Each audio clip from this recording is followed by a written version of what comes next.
नमस्ते दोस्तों, स्वागत है हमारे चैनल पर। आज हम आपके लिए लेकर आए हैं एक पवित्र और दिल को छूने वाली कहानी जो शिव पुराण की रुद्र संहिता द्वितीय खंड अध्याय 15 और 16 से ली गई है। ये कथा है देवी सती और भगवान शिव के मिलन की शुरुआत की, जिसमें ब्रह्मा जी और नारद जी की मुलाकात दक्ष और सती से होती है। ये कहानी हमें सती की गहरी भक्ति और शिव जी के विवाह के फैसले की झलक देती है। तो चलिए इस खूबसूरत कहानी में डूबते हैं और जानते हैं कि कैसे सती और शिव का रिश्ता शुरू हुआ। कथा शुरू होती है ब्रह्मा जी की बातों से। ब्रह्मा जी नारद जी को बताते हैं कि एक दिन वे नारद को साथ लेकर प्रजापति दक्ष के घर गए। वहां उन्होंने देखा कि देवी सती अपने पिता दक्ष के पास बैठी थी। ब्रह्मा जी को देखते ही दक्ष ने उठकर उन्हें प्रणाम किया। सती ने भी बद्धी श्रद्धा से प्रणाम किया। फिर सभी आसन पर बैठ गए। ब्रह्मा जी ने सती को आशीर्वाद देते हुए कहा, सती, तुम्हारा मन जिसे चाहता है वही तुम्हें मिले। तुम हमेशा उसी का ध्यान करती हो। तुम भगवान महादेव को पति के रूप में पाओ, वे ही तुम्हारे लिए सबसे योग्य है। यह सुनकर दक्ष को बहुत संतोष हुआ। उनकी सारी चिंताएं दूर हो गई। ब्रह्मा जी ने दक्ष से विदा ली और अपने धाम लौट गए। समय बीता और सती धीरे धीरे बढ़ती होने लगी। उनकी सुंदरता इतनी थी कि उनका चेहरा चांद की तरह चमकता था। सती की जवानी देखकर दक्ष को उनके विवाह की चिंता होने लगी। सती ने अपने मन की बात मां को बताई। उन्होंने कहा, मां, मैं भगवान शिव को पति बनाना चाहती हूं। मुझे उनकी आराधना करने की अनुमति दें।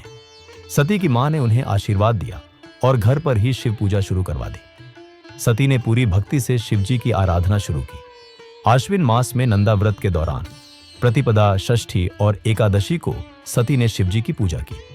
उन्होंने गुद्द, चावल और नमक का भोग लगाया और प्रणाम किया। एक महीना बीत गया।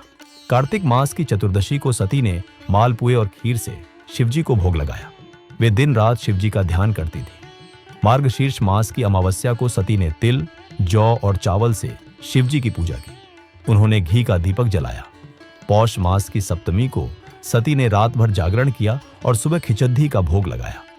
माघ मास की पूर्णिमा को वे रात भर शिवजी की आराधना में डूबकर सुबह नदी में स्नान करती थीं। फिर गीले वस्त्रों में ही पूजा करती थीं। फाल्गुन मास की चतुर्दशी को सती ने रात भर जागकर शिवजी की विशेष पूजा की। चैत्र मास में सती ने ढाक के फूलों और द्रोण पुष्पों से शिवजी की पूजा की।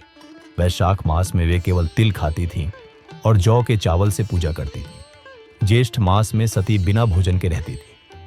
वे बिल्वपत्र और भटकटैया के फूलों से शिवजी की पूजा करती थी। आषाढ़ मास में काले बिल्वपत्रों से सती ने शिवजी का पूजन किया। श्रावण मास में यज्ञोपवीत, बिल्वपत्र और कुश से पूजा की। भाद्रपद मास में विभिन्न फूलों और फलों से सती ने शिवजी को प्रसन्न करने की कोशिश की। वे केवल जल पीकर दिन बिताती थी। सती का हर पल शिवजी को समर्पित था। उन्होंने नंदा व्रत को पूरी श्रद्धा से पूरा किया। व्रत के बाद सती ध्यान में बैठकर शिवजी का स्मरण करने लगी। वे स्थिर आसन में शिवजी की आराधना में डूब गई। उनकी भक्ति इतनी गहरी थी कि ब्रह्मा जी, विष्णु जी, सभी देवी देवता और आर्षि मुनि सती की तपस्या देखने आए। सभी ने सती को प्रणाम किया और उनकी भक्ति की तारीफ की। फिर सभी देवता और आर्षि ब्रह्मा जी और विष्णु जी के साथ कैलाश पर्वत पर गए। वहां भगवान शिव ध्यान में लीन थे। सभी ने उनके पास जाकर प्रणाम किया और उनकी स्तुति शुरू की। उन्होंने कहा, हे महादेव, आप परम शक्तिशाली हैं। आप सत, रज और तम की शक्तियों के स्वामी हैं। आप वेदों और लोकों के स्वरूप हैं। आप अपने भक्तों की रक्षा करते हैं। हम आपको बार बार प्रणाम करते हैं। शिवजी ने सभी की स्तुति सुनी और प्रसन्न होकर पूछा, देवताओं, अर्षियों, आप कैलाश क्यों आए? आपका क्या काम है? मुझे बताएं। ब्रह्मा जी ने विष्णु जी की आज्ञा से जवाब दिया, हे महादेव, हम आपकी मदद मांगने आए हैं। हम तीनों, ब्रह्मा, विष्णु और शिव, सृष्टि को चलाने के लिए एक दूसरे के सहायक हैं। सृष्टि की रचना, पालन और संहार हमारा काम है। कुछ असुरों का वध आप करते हैं, कुछ का मैं और कुछ का विष्णु जी। ब्रह्मा जी ने आगे कहा, हे शिव, हमने विवाह करके गृहस्थ जीवन अपनाया है। आप भी सृष्टि के हित के लिए विवाह करें।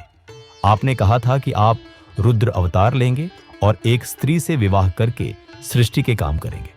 अब अपनी बात पूरी करें। आपके बिना हम अपना काम ठीक से नहीं कर सकते। जिस तरह लक्ष्मी विष्णु जी की और सरस्वती मेरी सहधर्मिणी है, वैसे ही आप भी अपनी जीवन साथी चुने। शिव जी मुस्कुराए और बोले, हे ब्रह्मा, विष्णु, आप मेरे लिए बहुत प्रिय हैं, लेकिन मैं योगी हूं। मैं हमेशा तपस्या में लीन रहता हूं। विवाह मेरे लिए ठीक नहीं। मैं माया से मुक्त हूं। मुझे सांसारिक बंधनों से क्या लेना देना, लेकिन सृष्टि के हित के लिए मैं तुम्हारी बात मानूंगा। मैं विवाह करूंगा, पर ऐसी स्त्री से जो योगिनी हो। जब मैं योग करूं वह योगिनी बने, और जब मैं कामासक्त हूं वह कामिनी बने। ब्रह्मा जी ने कहा, हे शिव, देवी उमा ही आपके लिए योग्य है। वे दक्ष की बेटी सती के रूप में जन्मी है और आपको पाने के लिए कठोर तप कर रही हैं। वे ही आपको पति बनाएंगी। उनकी तपस्या पूरी करें और उन्हें वर दें। शिवजी ने कहा, मैं अपने भक्तों के अधीन हूं। मैं सती की तपस्या पूरी करूंगा और उनसे विवाह करूंगा। यह सुनकर सभी खुश हुए और अपने धाम लौट गए। दोस्तों, शिव पुराण की यह कथा हमें सिखाती है कि सच्ची भक्ति और तप से कुछ भी असंभव नहीं। अगर आपको यह वीडियो पसंद आया तो लाइक, शेयर और सब्सक्राइब करें। कमेंट में बताइए आपको सती की भक्ति का कौन सा हिस्सा सबसे अच्छा लगा। जय भोलेनाथ।